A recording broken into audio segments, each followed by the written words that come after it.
dari untuk Son Horeg. Baik, terima kasih. Assalamualaikum warahmatullahi wabarakatuh. Waalaikumsalam warahmatullahi. Saya bisa menarik kesimpulan ya dari belum kesimpulan Gus, kita masih awal Gus. Iya. Jangan Maksud saya ya. Dengan keterangan beliau yang mewakili MUI yang asalnya memberikan fatwa haram tentang Son Horeg, agaknya beliau lunak dengan pengecualian. Itu artinya teman-teman Son Horeg di Jawa Timur khususnya harus terus berkarya, tentu dengan catatan selama tidak ada unsur pidananya. Saya kira Son Horeg harus tetap jalan. Karena apa? Son Horeg yang saya amati, saya di Kediri, itu dapat mempersatukan loh.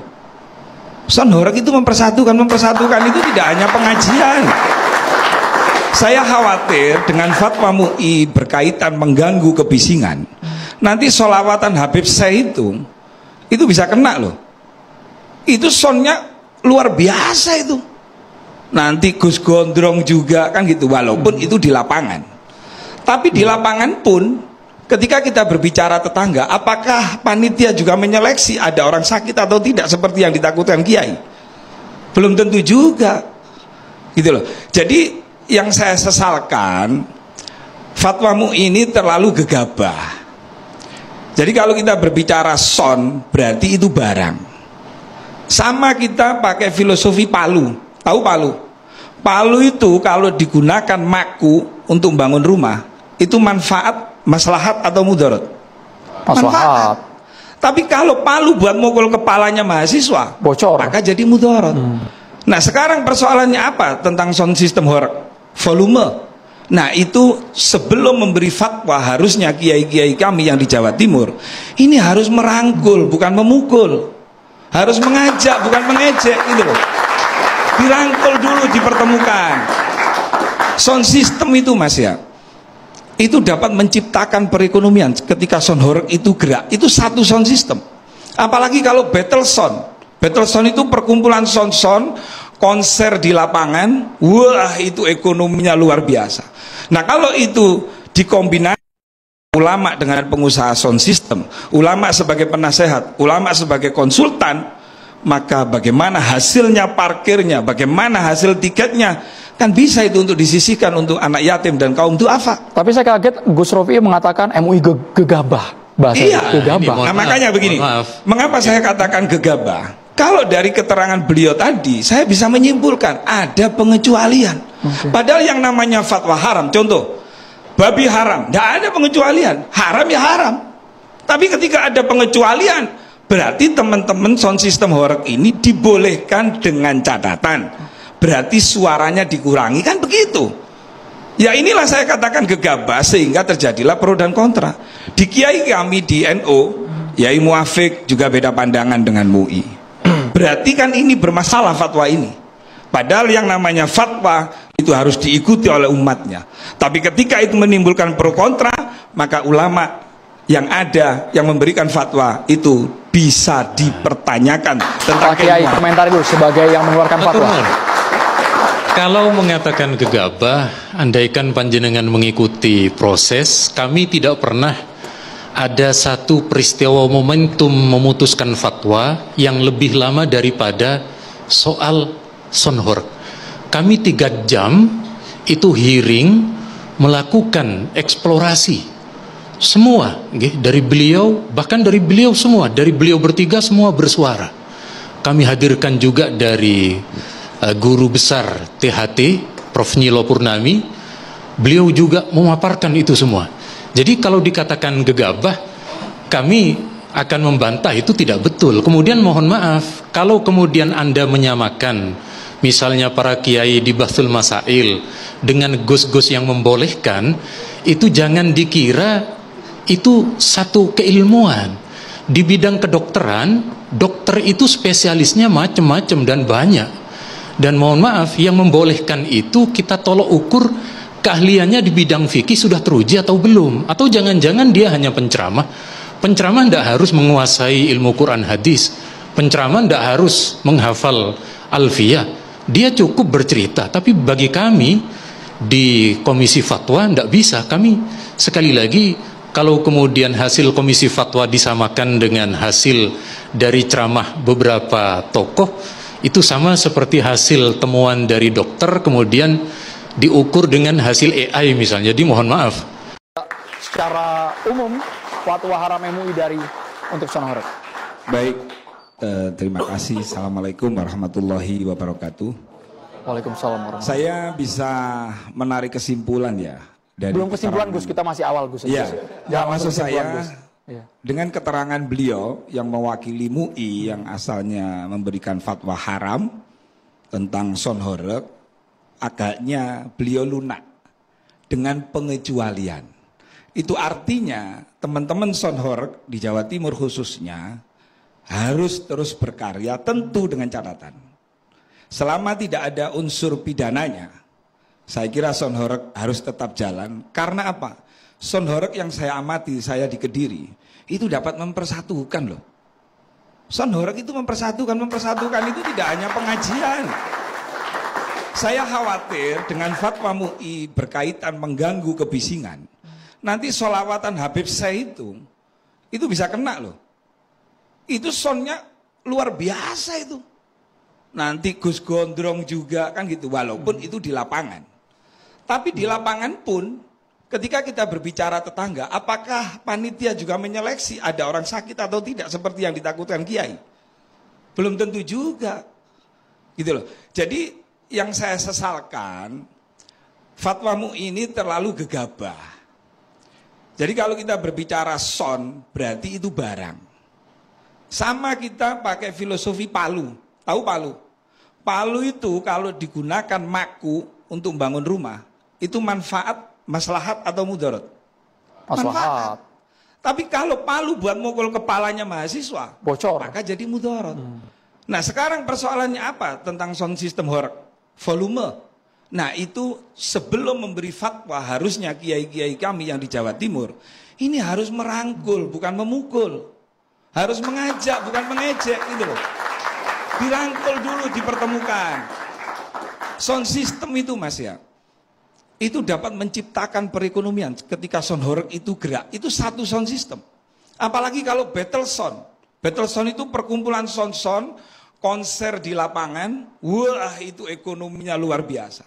Nah kalau itu dikombinasi ulama dengan pengusaha sound system, ulama sebagai penasehat, ulama sebagai konsultan, maka bagaimana hasilnya parkirnya, bagaimana hasil tiketnya, kan bisa itu untuk disisihkan untuk anak yatim dan kaum duafa. Tapi saya kaget Gus Rofi mengatakan MUI gegabah. Bahasa gegabah. Nah makanya begini, mengapa saya katakan gegabah? Kalau dari keterangan beliau tadi, saya bisa menyimpulkan ada pengecualian. Padahal yang namanya fatwa haram, contoh, babi haram, tidak ada pengecualian, haram ya haram. Tapi ketika ada pengecualian, berarti teman-teman sound system Horeg ini dibolehkan dengan catatan. Berarti suaranya dikurangi, kan begitu. Ya inilah saya katakan gegabah sehingga terjadilah pro dan kontra. Di kiai kami di NU, Yai Muafik juga beda pandangan dengan MUI. Berarti kan ini bermasalah fatwa ini. Padahal yang namanya fatwa itu harus diikuti oleh umatnya. Tapi ketika itu menimbulkan pro kontra, maka ulama yang ada yang memberikan fatwa itu bisa dipertanyakan tentang Kiai komentar dulu sebagai yang mengeluarkan fatwa. Kalau mengatakan gegabah, andaikan panjenengan mengikuti proses, kami tidak pernah ada satu peristiwa momentum memutuskan fatwa yang lebih lama daripada soal Son Horeg. Kami 3 jam itu hearing, melakukan eksplorasi. Semua, dari beliau, bahkan dari beliau semua, dari beliau bertiga semua bersuara. Kami hadirkan juga dari guru besar THT, Prof. Nyilo Purnami, beliau juga memaparkan itu semua. Jadi kalau dikatakan gegabah, kami akan membantah itu tidak betul. Kemudian mohon maaf, kalau kemudian Anda menyamakan, misalnya para kiai di Bahthul Masail, dengan gus-gus yang membolehkan, itu jangan dikira itu satu keilmuan. Di bidang kedokteran, dokter itu spesialisnya macam-macam dan banyak. Dan mohon maaf, yang membolehkan itu kita tolok ukur keahliannya di bidang fikih sudah teruji atau belum. Atau jangan-jangan dia hanya penceramah, Penceramah tidak harus menguasai ilmu Quran hadis. Penceramah tidak harus menghafal alfiyah. Dia cukup bercerita. Tapi bagi kami di Komisi Fatwa tidak bisa. Kami sekali lagi, kalau kemudian hasil Komisi Fatwa disamakan dengan hasil dari ceramah beberapa tokoh, itu sama seperti hasil temuan dari dokter kemudian diukur dengan hasil AI misalnya. Jadi mohon maaf. Nggih, Yai, maksud saya begini, Yai. Ulama itu kan harus bijak cara menyikapinya. Jadi perkumpulan sound system ini kan banyak di Jawa Timur, Yai. Ketika seorang ulama memberikan fatwa haram, ini berdampak loh pada keluarganya. Berdampak pada anak-anaknya yang sekolah. Itu bapak kamu itu jualan barang haram. Image-nya seperti itu. Padahal beliau ini mengikuti apa kemauan dari tuan rumah itu sendiri. Nah sekarang kalau MUI mempermasalahkan masalah suara karena berhubungan dengan THT misalnya, berarti kan ini ada nasihat. Ulama itu kan memberi nasihat dulu, ya. Dikumpulkan semua paguyuban sound system. Tolong ini berdasarkan masukan-masukan yang ada, termasuk orang sakit dan lain-lain. Nah itu jauh lebih bijak, ya. Karena panutan kami ini kan ulama. Ketika ulama menjustifikasi, memvonis haram langsung, nah ini akan mematikan perekonomian termasuk pemilik dari sound system dan dampaknya perekonomian yang ada di daerah-daerah. Nah jujur aja, sound system ini ya, kenapa sih di Timur Tengah itu perang suku, perang antar agama, perang antar golongan? Jawabannya satu, Mbak Yai Sutejo, karena di sana nggak ada sound horeg. Itu aja. Coba kalau ada sound horeg, ya bisa. Supaya muncul sound horeg itu diberikan fatwa haram, Pak Kiai. Baik, terima kasih juga yang saya muliakan Mbah Sutejo. Oke, alhamdulillah.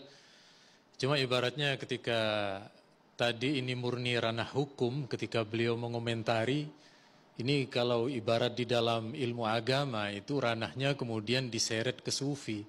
Sehingga kemudian segala aspek kemudian kena. Cuma karena beliau, andaikan beliau pakai songkok putih misalnya, mungkin sudah menjadi ahli tasawuf mungkin loh.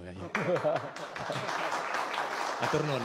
Jadi begini, saya awali ada satu konser musik. Konser musik itu dari dulu kan sudah ada, letaknya itu kan di lapangan. Yang mau mengadakan konser musik, band nasional, band lokal, harus berizin ke polisi. Itu harus itu. Anehnya sekarang ada alat musik yang suaranya lebih keras daripada musik konser di lapangan, tiba-tiba diarak di kampung. Tanpa izin, tanpa meminta izin ke kepolisian, tanpa memberi pemberitahuan, mungkin boleh jadi dari Mas David, antara Mas David dengan antara pemilik dengan warga mungkin sudah terjadi hal semacam itu, perjanjian. Tetapi yang terjadi di MUI itu ada satu warga, dia ini tidak pernah diberitahu sebelumnya, tiba-tiba ada truk dengan sound yang begitu besar, keluarganya sakit, Pak. Suaminya sakit. Dengan dentuman yang besar itu. Dengan dentuman yang sekali lagi saya yakin, panjenengan yang tidak, meskipun tadi tidak secara terang-terangan menyebut nama musola masjid, itu orang sakit tidak akan terasa seperti suara masjid ataupun musola dibanding dengan 135 desibel. Mereka ini Pak, keluarga ini Pak, dia sudah bersuara ke Polres, tidak ada jawaban. Sudah bersuara ke Polda, tidak ada jawaban. Datang ke kantor gubernur melalui biro hukum, jawabannya normatif. Warga mana Pak Kiai ini? Kediri. Kediri. Kami sudah mempertemukan saat itu, memang. Tapi beliau beda kelihatannya, beliau dari casingnya seperti casing horeg tadi ya. Mohon maaf, ngapunten.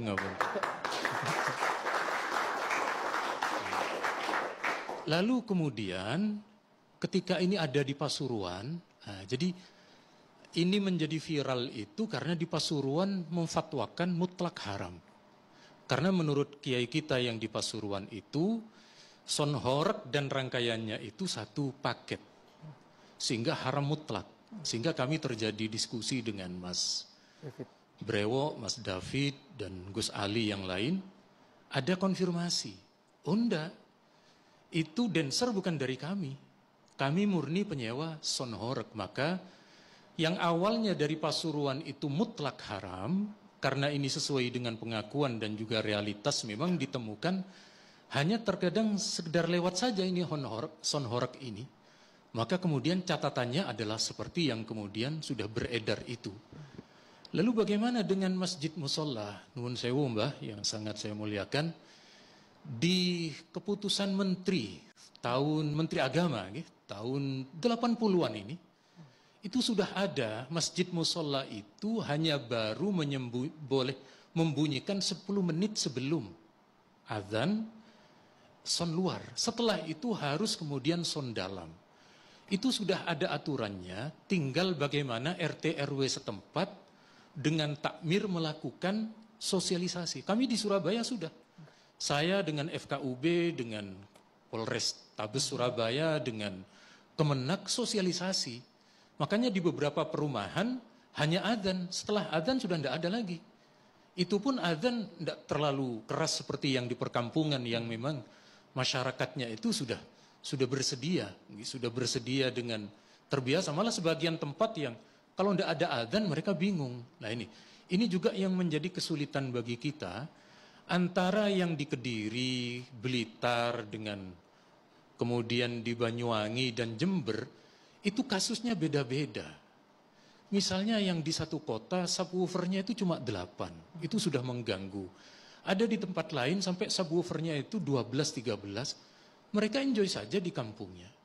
Makanya sekali lagi, ini bukan terkait bagaimana kemudian nanti diarahkan kepada kebisingan-kebisingan yang lain sudah ada aturannya.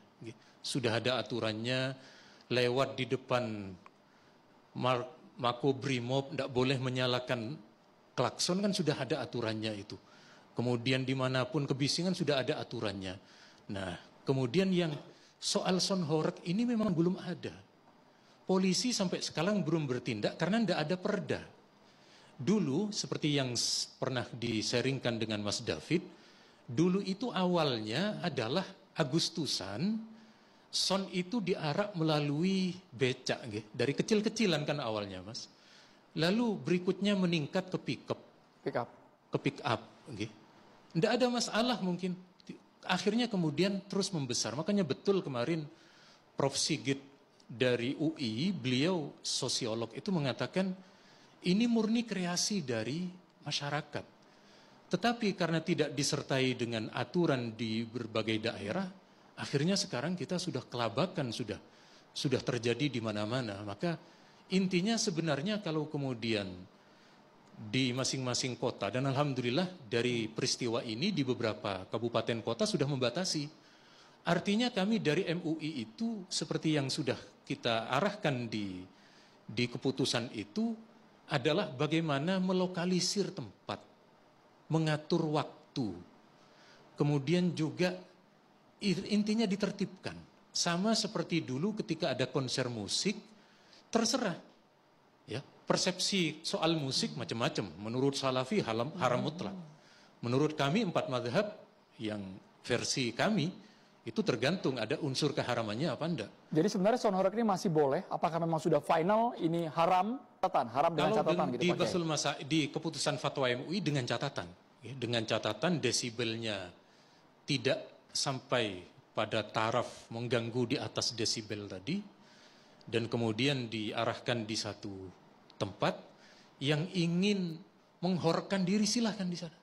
Tapi tolong jangan di masyarakat umum yang ada anak di bawah usia 1 tahun, orang tua yang punya penyakit jantung, orang tua yang pernah menjadi veteran perang ketika mendengar dentuman, di rumah itu kemudian keluarganya yang susah. Karena dia teringat dengan traumatik peperangan di masa lalu. Gus Rofi, komentar lu ada syarat dan